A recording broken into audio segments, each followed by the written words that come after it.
Well, greetings, friends, and welcome to the Gospel Underground Podcast. This is episode 96, Siren, Songs of Power and Pleasure. We are broadcasting live, live for us here at the Worldwide Headquarters in Blacksburg, Virginia. My man Jesse is here, looking fly with his Bonhoeffer House hat on. Doing it right today. This is a brand new one. This is like we just got a brand new order of stuff in, and I already have two of these, but they get this kind of like sweat ring on them. A little salt ring, like a little salt. Had to put the fresh one on today. Awesome. Looks good. Fresh and crisp. The new hats. I got a new hat that says BattleBots on it because BattleBots is my new favorite show. You ever watch BattleBots? Oh yeah. Well, I mean, the way I answered that made it sound like I'm a big fan. I don't know. I've watched the show, but my boys love it. Oh, yeah. They build their own BattleBots using whatever junk they can find. Bro, BattleBots. Have you ever heard of hex bugs? Yeah. Oh, yeah. They have hex bugs made out of these little BattleBots things, like Tombstone and Bite Force. I know. Every time I go to Target, my boys are like, "Can we please buy these?" No, I'll give you some old junk in a microwave, and you can make your own. Your boys are going to have some BattleBots hex bots. I'm going to order them today. Well, man, it's good to see you. It's good to be here in the shed quarters. Yeah, it's been a lot of rain last few days. I thought I was going to have to drive over a flood to get here. It's been so much rain. School is canceled because of rain in Blacksburg. I don't know if it is over there. I think everywhere around here. But yeah, man, it's good to be back. We're talking about what we resist. We've been talking about resistance thinking, sojourning in Babylon, why we should care about that. For witness and refuge. We want to maintain a Christian identity amongst culture. And today we're going to be looking at the Siren, Songs of Power and Pleasure, things that we should resist. We'll talk about that here in a moment, Jesse. But we have I think I have a question for you. I think this is the right. That's not the right button. It's not a review. Yes, it is. I'm going to review something. Let's do it, Jesse. I just got. This is really dorky. I just got 2 carbon steel frying pans. You ever heard of these things? Yes. Do you have those? No, I don't. I use some cast iron. Oh, yeah. But I've heard of the carbon steel. Yeah, carbon steel, similar properties to cast iron. Yeah. You got to season it. Heats up well, holds heat, non-stick really well. And I got this Kickstarter thing, and I bought some, and they finally got here, and I'm like cooking fried eggs in them, man. They slide right. Yeah, slides right off. It's seasoning nicely. I've never cooked like that. I feel like a real cook now. Like I'm not just buying the janky little Walmart pan that kind of gets messed up. But Misen, Misen, Misen carbon steel frying pans. That's a reviewish for us because we didn't intend to reviewish, but the song came on. But I hit the wrong button. I think this is the one we wanted, right? That we did in or out last time. We're going to do it again because I have a question for you today. I need you to go in on this because I'm a person who is having I'm having an existential crisis. Jesse Fury should read Monahan, a PC user since the early 1990s. Should I buy a Macintosh laptop in the future? The old Macintosh. Well, first of all, we're all having an existential crisis in 2020, aren't we? About lots of things. And I feel trivial for saying I'm having whether I should buy a Mac or not. But it's a big deal. But the people out there who know me, I used to mock everything Apple. I used to call Mac idolatry, Steve Jobs cult. Yeah. I used a Palm Pre instead of an iPhone for a while, and then now I've got like an iPad here. Man, you are a true blue. You've had a lot of resistance thinking when it comes to Macintosh. I resisted the Macintosh for many years, but yesterday. Yesterday the big announcement with the 2 days ago, a couple days ago, Apple ARM. 20-hour battery life. Come on. Super fast processor, 20-hour battery life. Here's why you should get a Mac, okay? I should. So that's your position. My position is that you're you a Mac should. User. I'm a Mac user. I'm an early adopter. I've been from the beginning. As soon as I could afford it, right? I mean, I used to go and buy like a big old.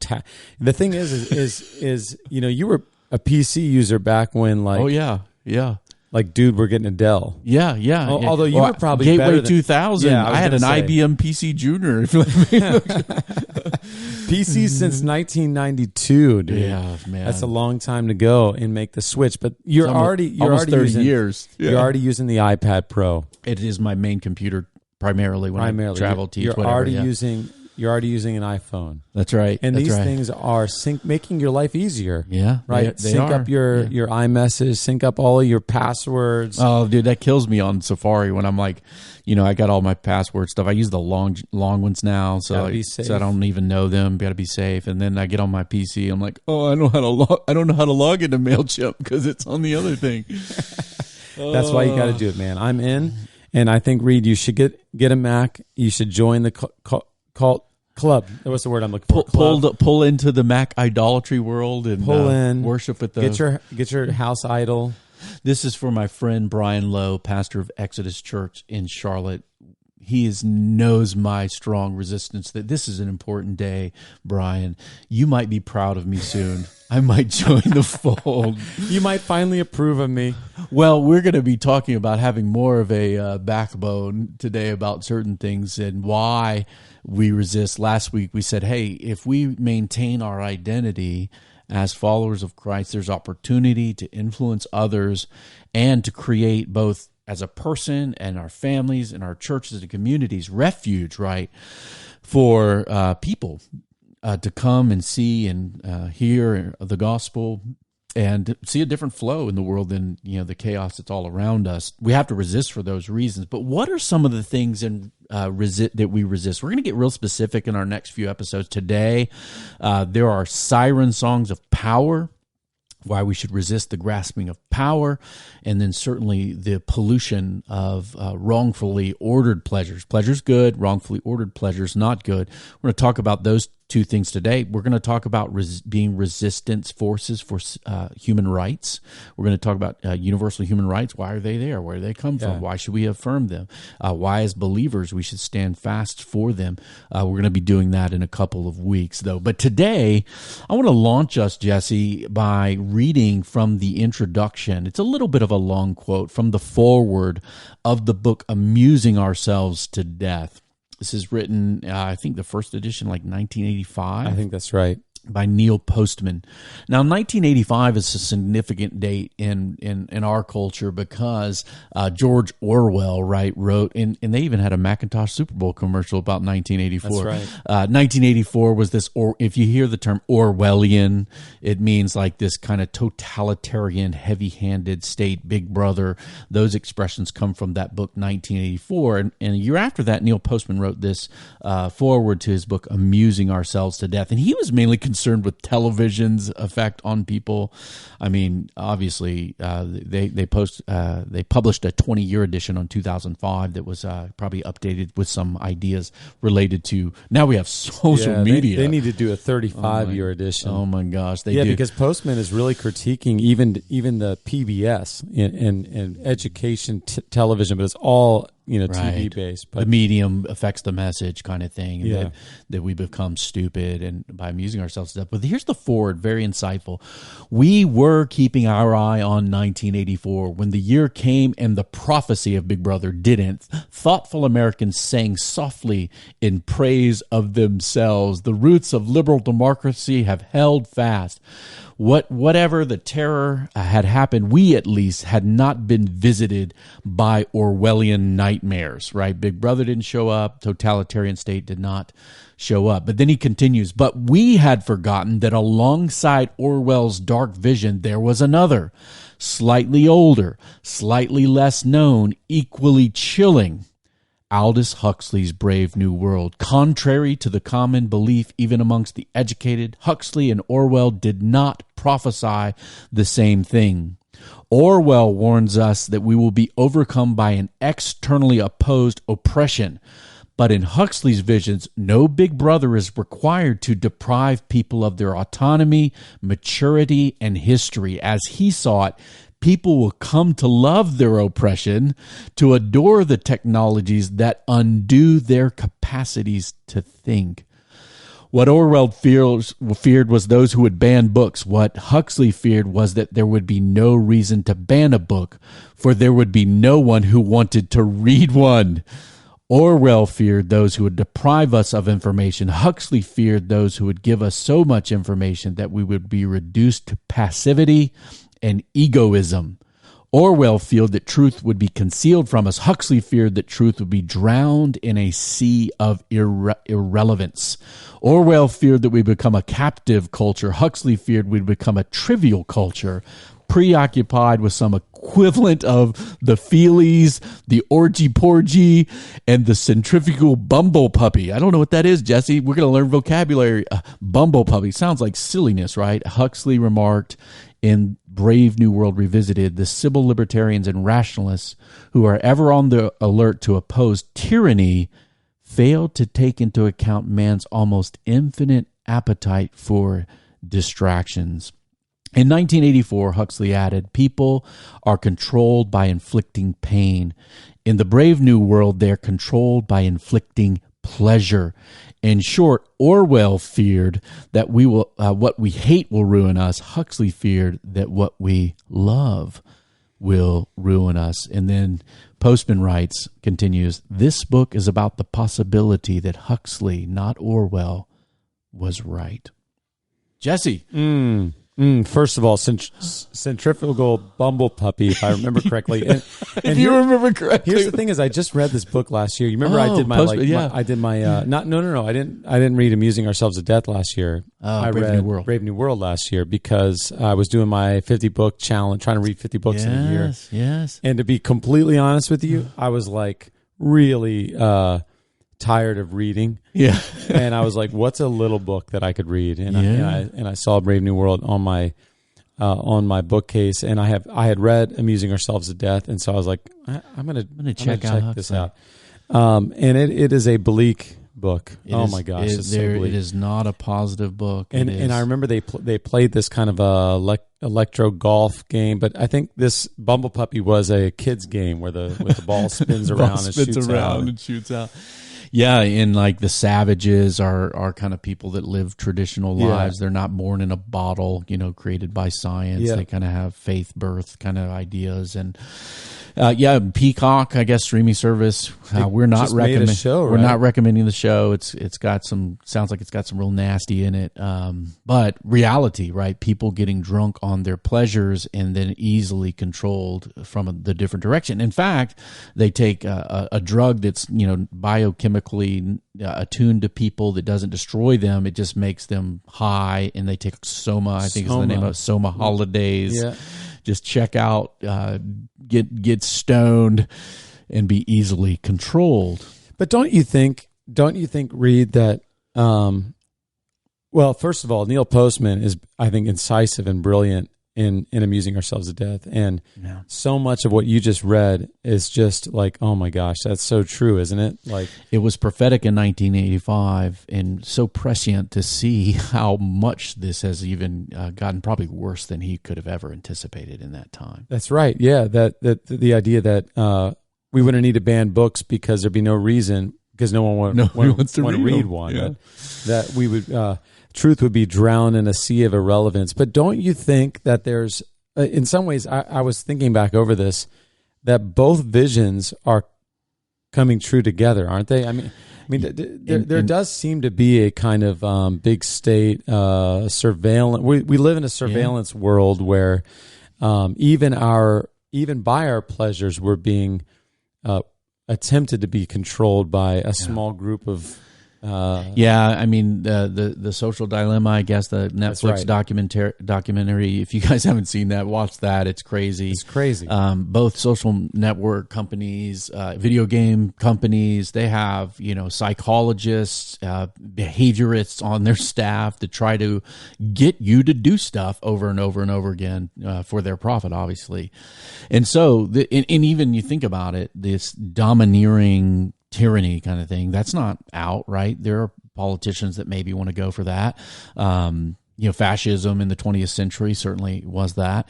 And there are certainly those who want to dumb everything down and drown us in information and fake news and alternative facts where nobody knows what to believe anymore. And so Malcolm Muggeridge, a man who lived 1903 to 1990, British guy, dad was a socialist.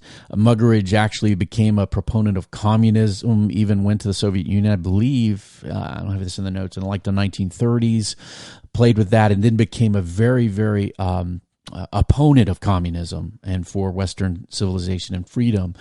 But he wrote an insightful thing that I've heard quoted many times. He said this: if God is dead, somebody is going to have to take his place. It will be either megalomania or erotomania, the drive for power or the drive for pleasure, the clenched fist or the phallus, Hitler or Hugh Hefner, obviously the founder of Playboy. And he's hitting exactly this Huxleyan urge and this Orwellian urge. Which one will it be? And now, in some ways, depending on your politics, obviously we're just I guess we're not post-election. I guess we're still stuck in this season where victory's been declared. It has not been conceded. People are trying to sue and these types of things. But even in our current president, you kind of have a person who has a history of both power, like he loves to fire everybody, firing everybody now, and kind of, the other stuff in terms of being a kind of a playboy figure in America. We never assumed maybe that those two things, power and pleasure, Hitler, Hugh Hefner, might merge into one person. Who knows?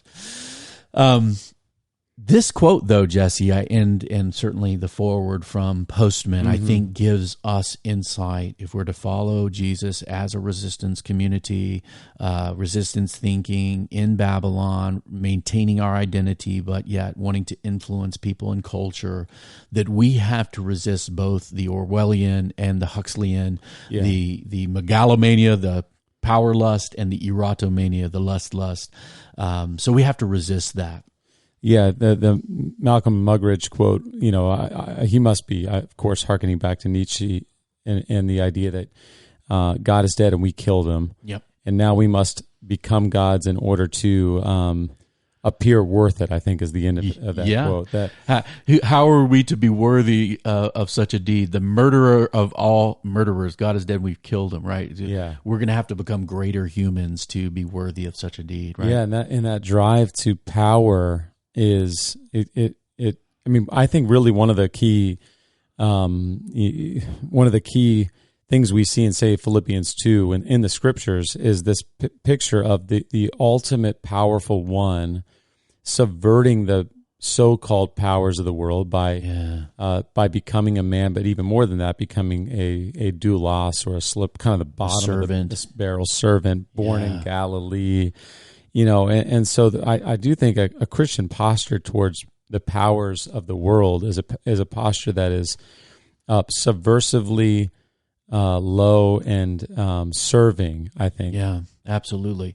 You're definitely getting to how we resist things for sure when we look at the methods and model in the person of Jesus. And bringing up Nietzsche, I think, is fantastic because that quote about, I guess it's in Thus Spoke Zarathustra, I think is where the parable of the madman, God is dead, those kind of ideas he mixed up in those works of literature. He was really predicting, he even said, if God is dead, what sacred games will we have to create? So this kind of diversion and pleasure, not to look at the reality of what that means. And then certainly his philosophy was that history was creating what I guess loosely translated into English is creating the overman, the Superman, the Ubermensch or whatever, Uberman or something, where the overman, where the one who was bold, who lives beyond morality, beyond good and evil, who takes power, who puts his own will into action, will be kind of the one who defines the next epoch of history, so to speak. And so this idea of taking control or power over others, the will to power, and the diversionary reality of misordered pleasures, right, can devastate the world. So as a community, followers of Jesus, we have to resist. So first of all, we resist megalomania, or what I'm just calling statism, right? Statism. Plato, obviously, ancient Greek philosopher, had this phrase, the state is man's parent. The idea that a well-ordered state and society is what brings people up into their full potential, each person finding their place. Interesting enough, there's lots of things in history, including Huxley's book, where there's different people that have different, these are the intellectual class, these are the warrior class, these people do this thing, and they're kind of stuck in it, right? That goes all the way back to Plato's Republic. Is the state man's parent? I'll just point to this sign back here. Nope. Nope. I love Psalm 121. For where does my help come from? If we ask that question today, many people say, what's going to come from Donald Trump or Joe Biden or the man, right? It's like Supreme Court. We got to have that. We got to have the power. If we got the power, people. Now look, power can be used rightly for good, for justice. We're not opposed to power. We are opposed to think that our ultimate help and trust should be in princes or presidents or Supreme Court justices. Where does our help come from? This is Psalm 21. My help comes from the Lord who made heaven and earth. We have to start there in resisting statism or thinking power grabs. Christian people, particularly in America, on the left and the right, think that their political control is key to all things. To resist that idea is so important for us because we can be captured by the right or the left and lose, right, our saltiness and as followers of Jesus. So where does our help come from? First, it comes from God, right? It is no insult to any human being to say, where does our help come from? We should pray. We should seek God. We should seek to be strengthened by God. He will not let your foot be moved. He who keeps you will not slumber. He's not asleep on the job. Behold, he who keeps Israel will neither slumber nor sleep. The Lord is your keeper. The Lord is your shade at your right hand. The sun shall not strike you by day, nor the moon by night. The Lord will keep you from all evil. He will keep your life. The Lord will keep your going out and your coming in from this time forth and forevermore. So we have to realize we this is the way we resist. We say our help comes from God. And then God calls us to be responsible for our obedience and following him. We should take responsibility for our lives. We should care about our families. And then we should care about our communities, radiating out into helping others, loving our neighbors, loving our enemies. And in doing so, yes, we should have good government. We should have a state. The scriptures teach that. I think there's good government, bad government, just laws, unjust laws, and work together towards that. But ultimate allegiance, to use that word that you've kind of put in my heart and mind the last couple of years, the ultimate allegiance cannot shift to the Republicans, cannot shift to the Democrats. We have to resist this idea that if we just have power, then we'll be able to make the world right. Hey, so Reed, let me ask you a question, because all of that is really landing for me, especially it's November of 2020. We're still not sure what's going to happen with the transfer of power. People are fearing fascism as well as, big government. And all of that really lands there, especially because I'm interacting with hundreds of people in our congregation who are asking a lot of these questions and thinking through, like, what is my right relationship when it comes to hope and power? But I wonder too, if can we take this to another level with when it comes to, say, seeking power in personal avenues? Like, is there a way to take, so here, let me see if I can put it another way.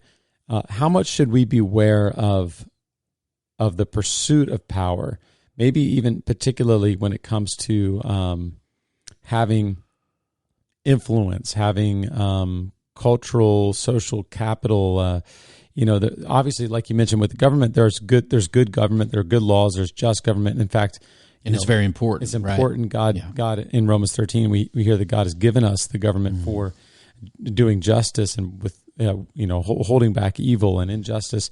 And in the same way, having personal influence, getting more power within maybe institutions or is good. But can we identify a place where it becomes too kind of in bed with this kind of megalomania, the kind of if we get I think those lines are very hard and difficult for all of us to figure out, because look, we are a government by the people, for the people. We don't exist in communist Poland, right, where certain movements resisting communist dictatorships or fascist dictatorships. We still live in a representative democracy, so we have a right to participate in the power of the people, so to speak. And so we should, right? We absolutely should.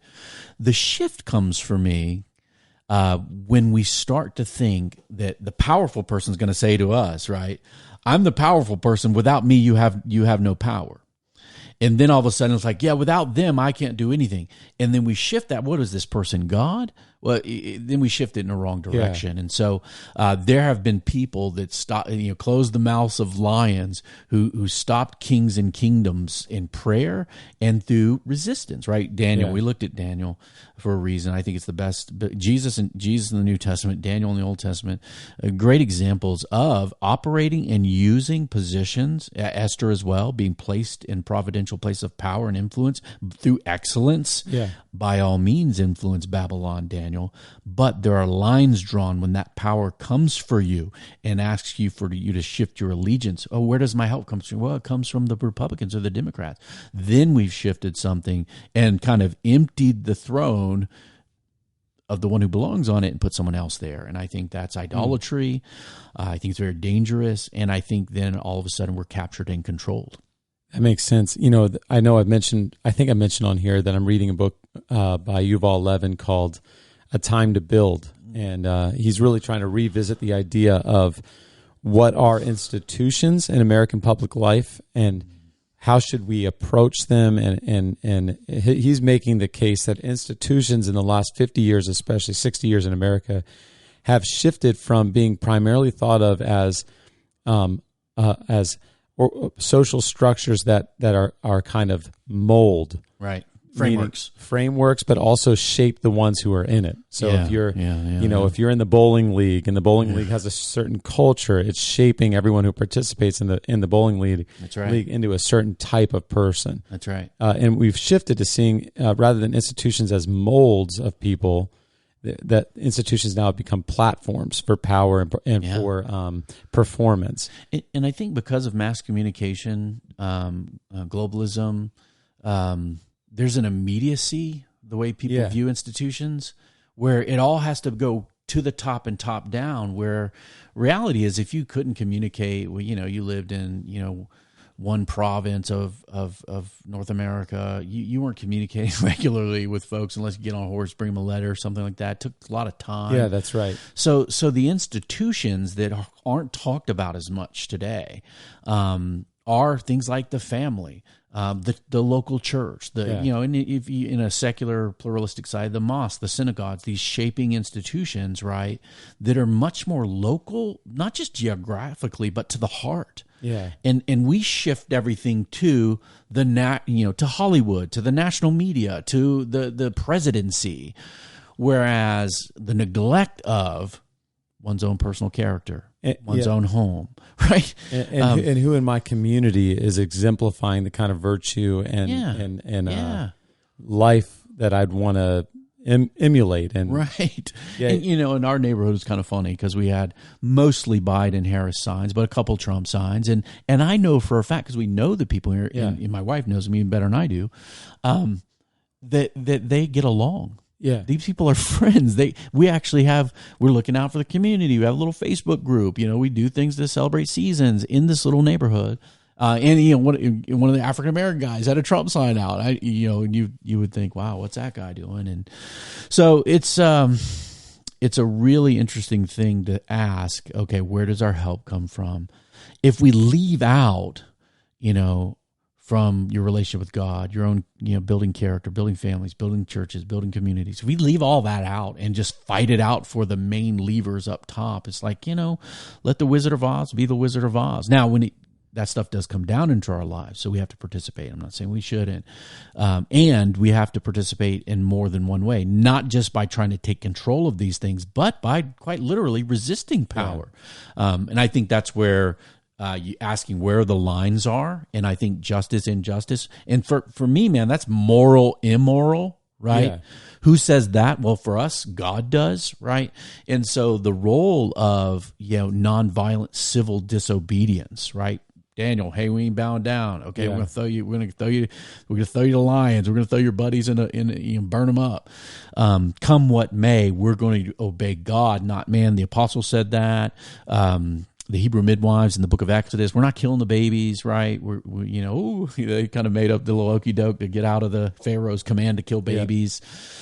There's a time for civil disobedience that we have to engage in, and so I don't know. Where do you stand on civil disobedience, man? Like, when do you obey, not obey? You got some thoughts on that? Yeah, I mean, right along with what you said, I think the scriptures already give us models. Of course, Bonhoeffer, the namesake of the Bonhoeffer House. I ain't no Nazi. He's like, Nazism? Nope. Participated in a pretty radical form of disobedience, one in which he personally felt like he was required to actually act sinfully, to participate in a kind of plot on the life of Hitler. Like essentially, he felt like, I have to get my hands dirty for the sake of justice. Yeah. But I think I don't think that the scriptures actually require I don't think the scriptures require us to transgress the 10 Commandments or God's moral law in order to do good. To be, I don't. Should I do evil so the good results? No. Yeah, by no means. And so I don't think so. Say the Hebrew midwives who are essentially playing a little loose and fast with the truth. They're not. They're hiding. They're basically, our Hebrew women give birth too fast. So by the time we get there, they're not like your Egyptian women. Right. They're not weak and pathetic. They're dropping the babies quick, man. And so what we would say is, I think there are times where like in the book of Acts, you'll have to judge for yourself. As I already know, I need to obey God first before I obey unjust requirements of any kind of civil, authority. It's interesting the way that ethics is taught, and I know this because my kids are in public school, where you usually just give these hard, sticky wicket type situations, like, oh, what do? You've got Jewish people hidden under your floor, and the Nazis come in. Are you going to tell the truth and commit them to death, or are you going to lie and do? That kind of case study of the most extreme edges of morality, we like that because it pushes us. But if you don't have any moral principles before the circumstances arrive, and then you try to determine your moral impulses or conclusions and decisions based upon what you think might happen, you're in a devastating position because you don't know what to do ever. That's why I don't like consequentialism or utilitarianism in terms of ethics, because you're like, well, what is this? What if I do this? What all is going to happen? Which you can't know or control at times, but certainly we do have certain moral principles to walk in. And you just do what's right in the moment, and then you trust God with the outcome. Yeah, amen. I mean, I'm right there with you, and would probably consider myself to be more in the camp of virtue ethics. That because even deontological, even the idea that God has given a law and we need to follow the law it does still become really tricky, right? Because using that kind of sticky one there of like, well, what do you is it bearing false witness to say that you don't have any Jewish people hidden under the floorboard, I think really what God is doing with the law is saying, this is the way life is meant to work. This is if you fit into the grain of the created order of things, if you become a virtuous person, the type of person who is at home in the kingdom, a good person, virtuous, then you will know what to do, right? Yeah, I think those go together. I see no war between moral precepts and virtue ethics, in the sense that, Thomas Aquinas says we become the good by doing the good, habituation and practice. Of course, Aristotle's virtue ethics would accord with that. And there is a difference between what a virtuous person would do, given a set of circumstances, than one who's developed a vicious kind of character, right? And so God has not left us without witness. In fact, to make decisions to disobey a government, for Dr. King's letter from Birmingham jail to have weight, there has to be a moral law by which he disobeys or sees the current statism as unjust. Now, for those who like fancy ethics terms on civil disobedience, there are two views within in Christian ethics. I'd say non-promulgationalism, that if the government even promulgates or allows evil, that we should disobey it and are exempt from following the state. For instance, the example of it's legal to have, say, the right to abortion in our culture. Some would say, well, because our government supports that crime or that evil, then I don't have to obey this government. Non-compulsionists disagree. They'd say we obey the government unless it compels us by force or fraud to sin. right? And then we disobey, come what may. And it doesn't mean like if the government calls me to do something wrong, if I civilly disobey, it doesn't mean that I pick up a machine gun and fight the government. It just means I disobey that government and I accept whatever consequences may come. Right. Like Daniel. Yeah, like Daniel. Yeah.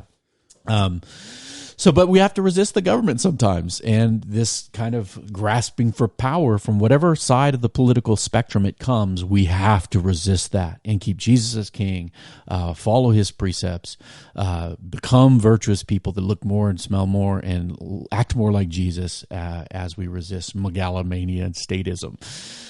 Secondly, we won't spend as much time here, Jesse. We resist erotomania or immoralism, right? Or amoralism, no morality. People say that, is Donald Trump an immoral person? So, well, it seems like he's amoral. Like it doesn't matter. He does kind of what is expedient.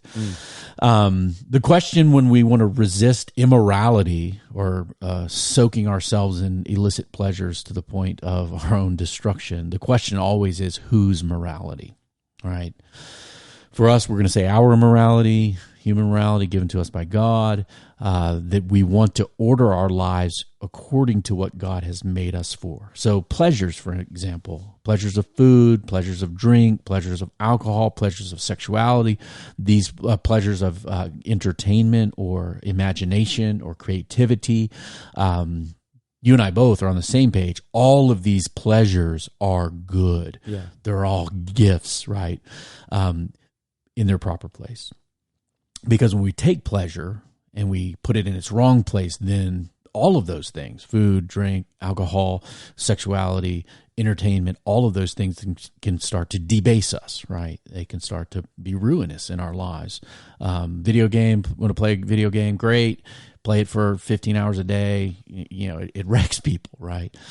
Sexuality, God has designed and purposed it, our bodies for worship, for procreation, for unification, for intimacy, for his reflection of his goodness in the marriage covenant. Keep it in those places. It's good for humanity. Take it out, it starts to wreck people. And we see that in the modern world from the effects of sexual harassment, sexual abuse, the use and abuse of one another's bodies for our own purposes rather than the purposes of God. By all means, we have to resist these things today. And sometimes we need help resisting.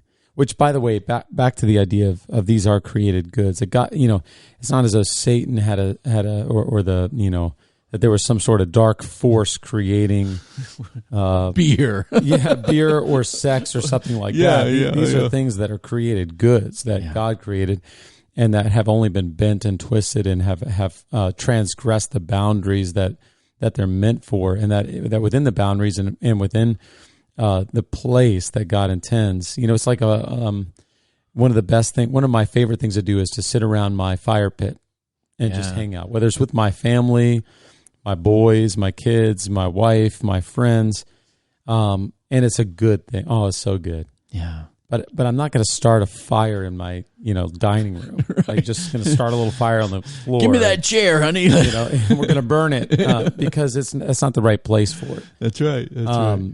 But when it comes to resisting that, it does seem like we need each other in significant ways because. As a matter of fact, I love the fact that you titled this the Siren songs of power and pleasure, because of course the Odyssey you've got the sirens singing and what does Ulysses do, right? He has them first he has them stuff their ears so they won't hear it. Right. And wax up their ears so they won't hear the song, so that they won't be tempted in that direction, and then he has them tied up, or is that right? They tie him to the mast because he wants to hear it. And we're not recommending that. But as a matter of fact, another thing in the that actually may be more pertinent to the idea of being led astray by eroticism or just physical lovers of sights and sounds pleasure is in the Odyssey. They end up getting pushed aside to this little island of the Lotus Eaters. And the Lotus Eaters were a very friendly. So typically, in the story, they're going and they're having to fight everything. Yeah, it's very difficult. Yeah, but they land at the island of the Lotus Eaters, and they send a few people into the island to check it out, like what's going on with the people on the island. And what they find is that people have this, they eat the lotuses, they eat the fruit of the lotus plants.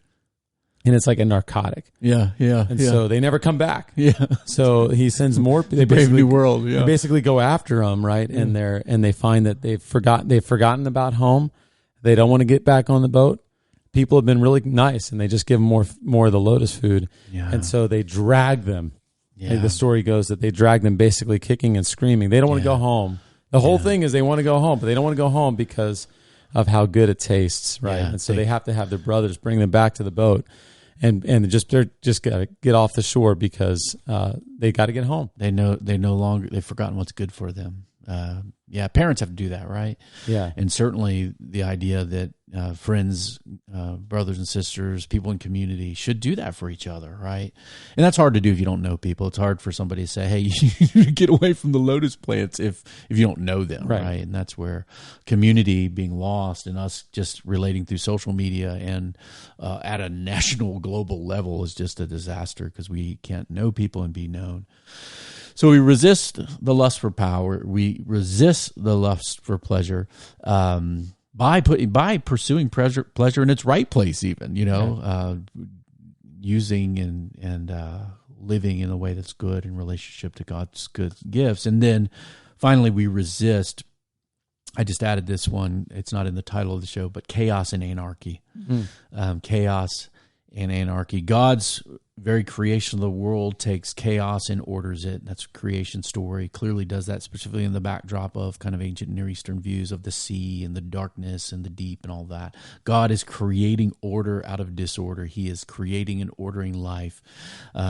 We see that in DNA replication. There's codes and design and purpose in what's happening. So we see order out of chaos in creation. We also see it in community. And one of the passages in the New Testament that, certain types of Christians debate each other because it's about, certain things that people believe, speaking in tongues, if you want to know. 1 Corinthians 14. One of the things that's reminded this early community in the city of Corinth is that God is not a God of confusion, but of peace, right? As in all the churches of the saints. Now we also see, but all things should be done decently and in order. That God is not, as much as, like, hey, I'm a fly by the seat of my pants person. I like being a little bit loosey-goosey. That's great. But order is good for human beings. People that want to throw the world into chaos and anarchy, confusion, right? Usually so they can emerge as its savior, either from a place of power or a place of deception, is always deleterious to human beings. It always messes us up, right? And so we want to resist that. We want to have a good ordered soul, an ordered community, an ordered family, even, and resist good government, right? Those who want to throw government into chaos and anarchy are not helpful ultimately to shaping peace in the world as God would have us. So we got to resist the chaos, Jesse, in our souls, in our homes, in our communities, in our local churches, in our government, right? That's part of resisting well in the world. These are some of the things we resist. You got anything else for us as we come down the mountain? No, I love ending there. I didn't know we were going to chaos and anarchy, but the idea being fragmented and chaotic in the soul is it is really hard to create order and build order in communities and churches and homes and families and government when our own soul is fragmented. Absolutely. Jesus said it, if you're faithful in little, then you can be faithful in much. We both, over our whole careers, really have worked with young people. We still do work with young people. And I tell this to young guys a lot. You're 23 and you want to, I'm going to be a lead pastor and be on a stage and be a church leader and this and that. And I was like, well, yeah, get out of bed on time, show up to meetings on time, read your Bible every day, develop some discipline in your life because, right, the mastery by the Spirit of God, one of the fruits of the Spirit, self-control. You can master yourself, right. Then maybe you'll be able to order a home someday and love a wife. And until then, man, you're messed up. Got to get that right so that you can be a person, a man or a woman in the world, right, that isn't contributing to chaos and anarchy, but you are someone producing peace and order and shalom for others. And in the scriptures, you see the promise of the abundant life. And it's like we take that to mean the life that is above our problems, but that's not what it is, right? That's like the life of the kingdom where we become more and more whole. We become more in order in our soul, and that happens following Jesus. This is, that's something that he does to us, and as we model our lives after him, man, that internal ordering of the soul. Amen. In Jesus, the fullness of God dwelled in bodily form. Jesus Christ in us, the hope of glory, is changing us, right, from one degree to another. We're not who we will be someday. We're disordered, but we're going to keep on keeping on, following him as he works in us, so that we create a different reality that manifests the life, the nature of the King and the kingdom in our midst as we flow. We've got to resist to do that, Jesse. Thanks for joining us today. It's not futile. It's not futile. Don't get bored. The Gospel Underground podcast is produced in partnership with the Bonhoeffer House and Jesse Fury. Review us on iTunes. Seriously, guys, review it. I talked to a friend this week, said, I'm listening to you while I'm running. I was like, drop us a review, man, on iTunes. 5 stars. We accept those. Send your comments, feedback, questions, and things you might want us to take up here on the Underground to info@gospelunderground.org. We are dialogue taking place in the borderlands between the lust for power, megalomania, and erotomania. We're a resistance team, guys. Keep on keeping on. Peace. Peace.